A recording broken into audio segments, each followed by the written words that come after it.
Hello everyone, I am Rajesh Sharma. आप सभी का स्वागत करता हूं मेरी इस क्लास में। आज हम पढ़ेंगे मॉडल्स के बारे में, और मॉडल्स के बारे में हम पिछले कुछ वीडियोस में हमने चर्चा की है, और अब तक हमने कैन के यूजेज के बारे में भी पढ़ा है। और आज हम पढ़ेंगे कुड के यूजेज के बारे में, यानी कुड का यूज किन कंडीशंस में हम कर सकते हैं, ये देखेंगे आज।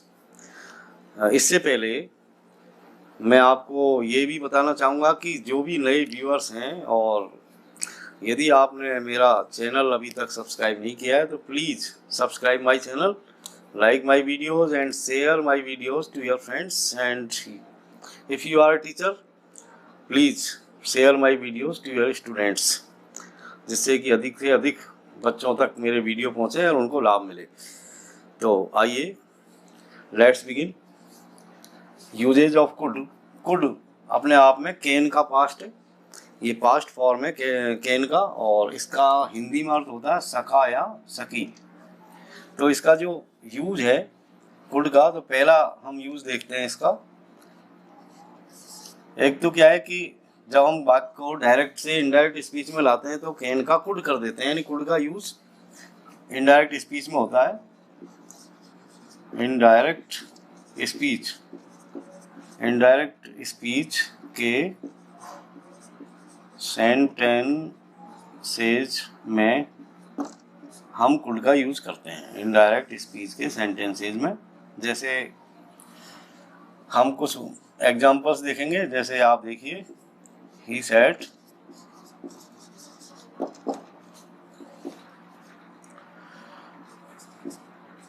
I can do that, I can do this, I can do this.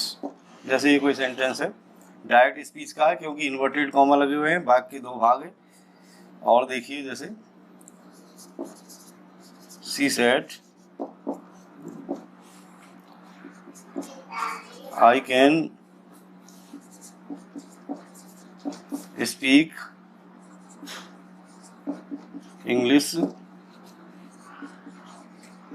Fluently. जैसे ही कोई सेंटेंस है, और आप देख रहे हैं कि ये दोनों ही सेंटेंस डायरेक्ट स्पीच के हैं, और जब हम इनको इनडायरेक्ट में लाएंगे तो हम क्या करेंगे, ये देखिए आप। ही सेड, और दोनों सेंटेंसों के बीच में जो कॉमास आ रहे हैं उनको हम हटा देंगे और कनेक्टिव लगा देंगे दैट, और इसके बाद में हम इसको सॉल्व करेंगे। जैसे ये सेंटेंस है, इसमें हम देख रहे हैं कि ये आई फर्स्ट पर्सन का प्रोनाउन है। तो आप जानते हैं कि फर्स्ट पर्सन का प्रोनाउन हम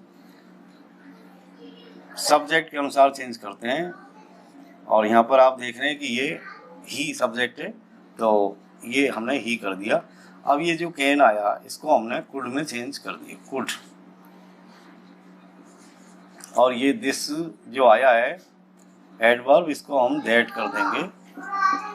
तो इस तरीके से हमने देखा कि जब हम डायरेक्ट स्पीच से इनडायरेक्ट स्पीच में सेंटेंसेस को लाते हैं तो कैन का कुड हो जाता है। ये देखिए सेकंड वाला sentence, she said, inverted comma हटाएंगे, दैट लगाएंगे। ये भी फर्स्ट पर्सन का प्रोनाउन है, सब्जेक्ट के अनुसार चेंज करेंगे।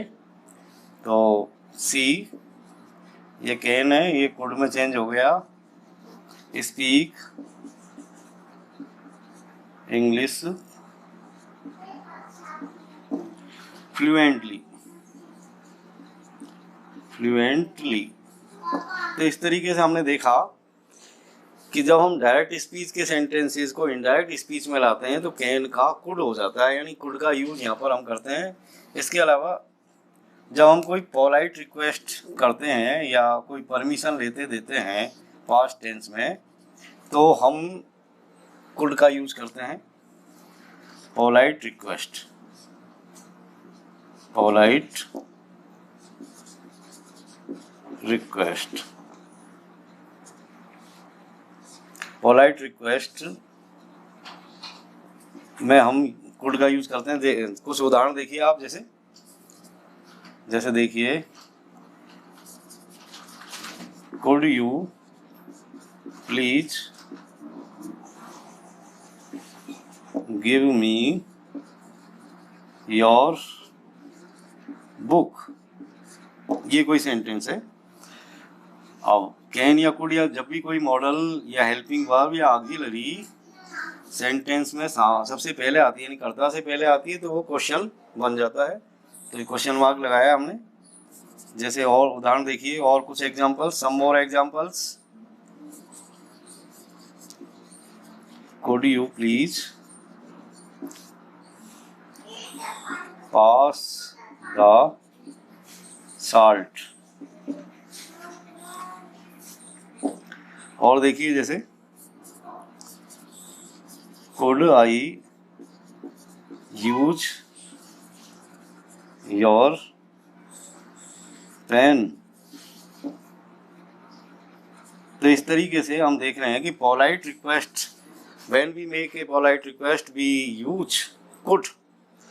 आपने देखा कि कैन से भी रिक्वेस्ट मेकिंग होती है, लेकिन पोलाइट बहुत कुछ ज़्यादा यदि हमको विनम्र निवेदन करना है तो हमको कुड का यूज़ करना चाहिए, कुड का यूज़। इसके अलावा यदि हमको कोई पास्ट हैबिट बतानी है, when we show a past habit we also use could. तो ये इसका अगला यूज है, यानी पास्ट हैबिट शो करने के लिए भी हम कुड का यूज करते हैं।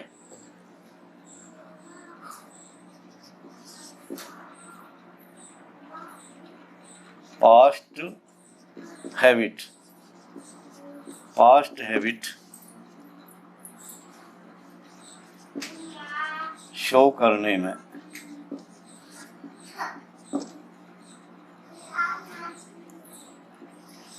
इसके अलावा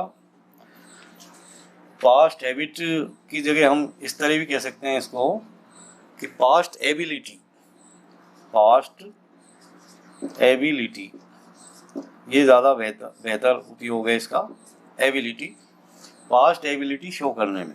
यानी जब हमको कोई पास्ट एबिलिटी शो करनी हो तो भी हम कुड का यूज़ करते हैं। जैसे एग्जांपल्स देखिए, जैसे I could play hockey when I was a student. यानी जब मैं विद्यार्थी था तो मैं हॉकी खेल सकता था, यानी ये पास्ट एबिलिटी है इसकी। जैसे और देखिए, I could lift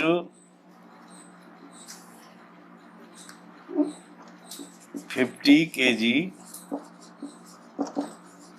weight when I was young. जैसे जब मैं यंग था तो मैं 50 किलो वजन उठा सकता था, and now I can not lift 50 kg weight, और अब मैं नहीं उठा सकता। तो ये पास्ट एबिलिटी शो करने के लिए भी हम कुड का यूज़ करते हैं। इसके अलावा यदि कोई अनरियल कंडीशन आती है, कोई अनरियल सिचुएशन आती है, तो उसको शो करने में भी हम कुड का यूज़ करते हैं। अनरियल कंडीशंस में, अनरियल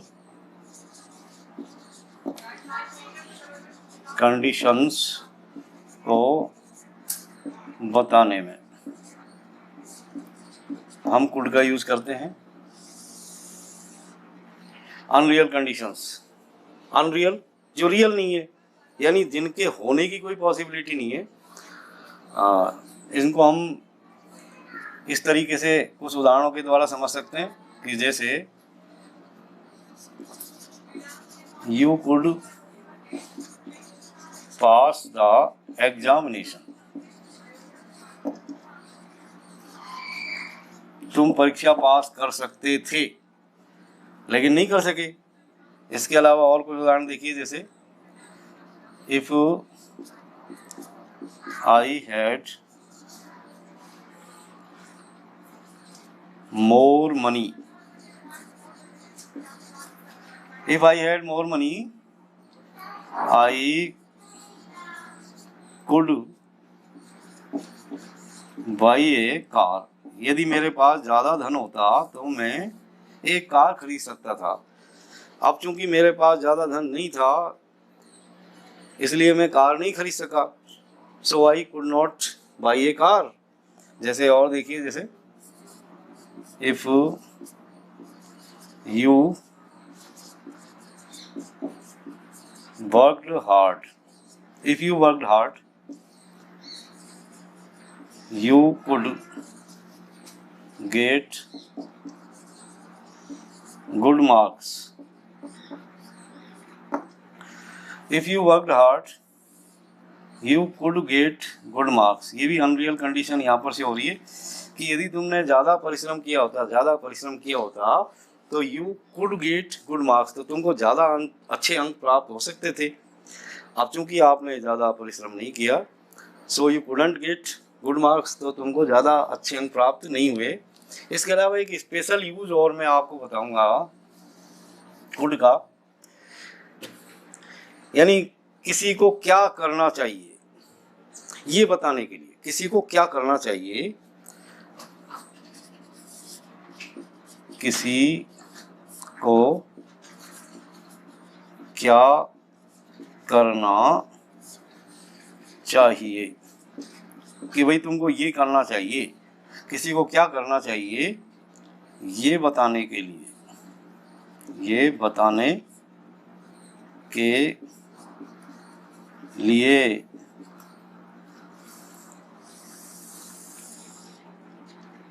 किसी को क्या करना चाहिए ये बताने के लिए हम कुड का यूज़ करते हैं। जैसे कुछ एग्जांपल्स देखिए आप, जैसे कि थोड़ा गुस्से में हम किसी से ये कहें, अरे भाई कम से कम सप्ताह में एक बार नहा तो लिया कर, कि भाई कम से कम अपने कपड़ों को तो धो लिया कर महीने में एक बार। तो इस तरीके थोड़ी झिड़की सी देते हैं हम किसी को, यानी बताते हैं कि तुमको ये चीज़ करनी चाहिए, तो हम कुड का यूज़ करते हैं। जैसे कुछ एग्जांपल देखिए, जैसे आप देखें, जैसे ये देखिए, you could take a bath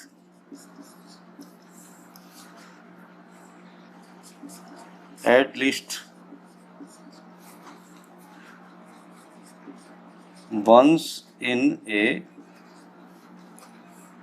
week, कि भाई कम से कम सप्ताह में एक बार तो नहा लिया कर।